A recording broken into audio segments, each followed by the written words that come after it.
The Lord put it upon the heart of Deacon Philip Monroe to start a prayer band in his home. Deacon Monroe and his wife, Rosa Monroe, lived at 3445 J Street in Cincinnati, Ohio, in the Avondale community. Their neighbors would attend and enjoy these prayer services held in their home. Deacon Monroe wanted to start a Baptist church from this prayer band. He contacted his friend and work colleague, Brother Russo O'Neill, and asked for his assistance in organizing a church. After serious thought, Brother O'Neill agreed to do so. Soon, Deacon Monroe and Brother O'Neill contacted Reverend Wallace Peoples and asked if he would want to pastor a new church. At this time, Reverend Peoples was pastoring a church in Ross Moines, Ohio. Reverend Peoples agreed to do so, and on March 24, 1954, 6 individuals met in the home of the Monroes. They were Reverend Wallace Peoples, Sister Elise Peoples, Deacon Philip Monroe, Sister Rosa Monroe, Brother Russo O'Neill Sr., and Sister Eleanor O'Neill. The purpose of this meeting was to organize the church and elect Reverend Wallace Peoples as pastor. It became necessary to find a place to worship. Reverend Peoples contacted the Board of Education and was granted permission to hold services in the Samuel Ox School, which was located at the corners of Rockdale Avenue and Reading Road. During this time, the church had a radio broadcast over WCIN radio station. Services were held at this location for a very short time. Soon, an empty lot was picked out on Rockdale Avenue between Washington and Harvey Avenues. The owner of this lot had asked for a $500 down payment, which was made.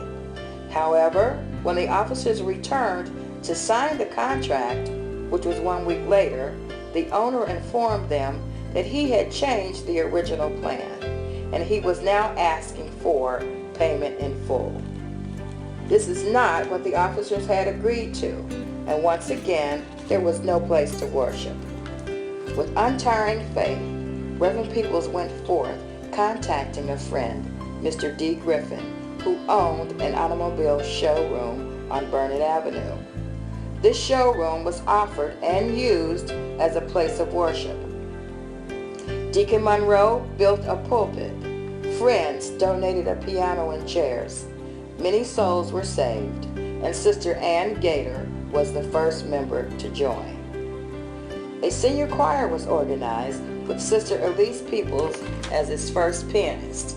Sister Mattie Booker was elected as president. The Willing Workers was organized. Sister Monroe elected as president. Later, the senior usher board was formed with Sister Johnny Rainey as president. Later, a house was purchased at 3408 Burnett Avenue. Services were conducted there for a short while. Reverend Peoples informed the members that God had blessed them and that the Lord had told him to build. Reverend Peoples and a few men of the church, namely James Barfield, Robert Moody, William Grant, Philip Monroe, Coles Brown, Walter Howard, and Joel Foster, donated their time and hard work hauling bricks to the building. On June of 1958, Reverend Peoples and the congregation marched proudly to its current location at 539 Forest Avenue in Cincinnati, Ohio, declaring a city church with a country welcome. Under Reverend Peoples' leadership, many souls were saved. There were many people who contribute to Rockdale. Some who deserve special recognition are Deacon Coles Brown and Sister Merle Brown. Also, Gail Bradley Austin, who was a very dear friend of Sister Brown.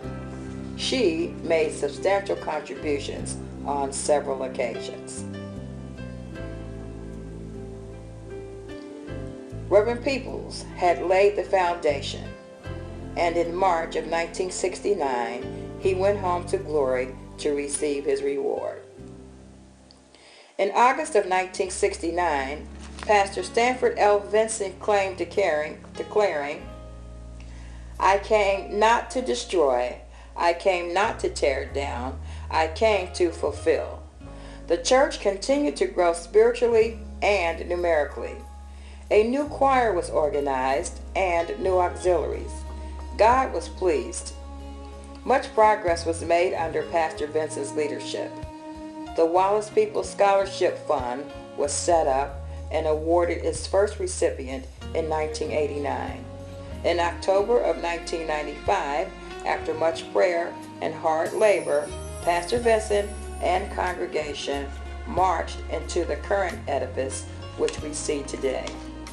In May of 1996, the Inner City Lupus Support Group was organized. In July of 1996, Pastor Vincent had completed his mission here on earth and went home to be with the Lord. In August 1996, Reverend William Grant was elected interim pastor. Under his leadership, progress continued. A glass mural was installed behind the pulpit depicting Jesus praying in the garden. A mirror was hung over the baptism pool, and membership boards were initiated.